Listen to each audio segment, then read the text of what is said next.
Congratulations to NASCAR on somehow finding a way to get into a scenario where the playoff format hits a new low. I really thought that we had seen the worst this format can produce, but apparently not. In the waning laps at Martinsville, Byron held on to a slim points gap to make it to the Final Four over Christopher Bell.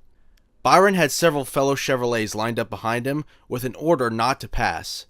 Meanwhile, Christopher Bell did a Hail Melon like Ross Chastain and had Bubba Wallace slow up for him to get the final spot.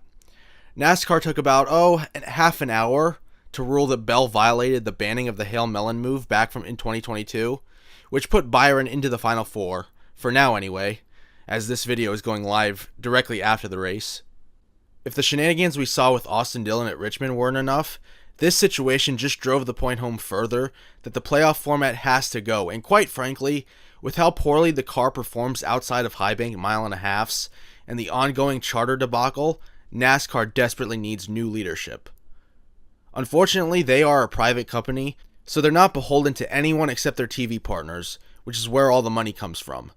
Because I am sitting here making this video, despite my channel being out of commission for some time, NASCAR is clearly getting the attention they want. They live by the idea that all publicity is good publicity, although clearly it isn't. This is why the format is not going to change in any meaningful way. Even newer fans, the ones that replaced all the old ones they already chased off, are tired of this crap. It's a shame too, because stock car racing itself is still awesome, but it is not being cared for in the slightest.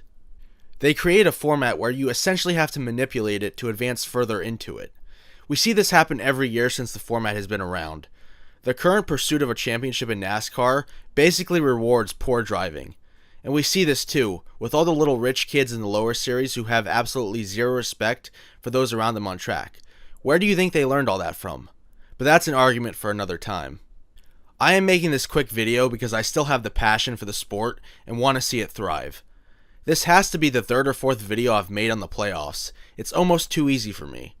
I am just a nobody YouTuber, but I am a lifelong fan and hope to see things get turned around quickly. Even as I make this, it's nice to see the tweet from Brad Keselowski saying the playoffs gotta go. It's vindicating to see an active driver and former series champion willing to say what needs to be said. I'm sure most drivers feel that way. If this latest incident in Martinsville doesn't wake everybody up, I don't know what does. It's not a sustainable path to have the legitimacy of the whole season wiped out and rendered more meaningless as the years go on. We have to save our sport. The playoff format must cease to exist immediately with the 2025 season.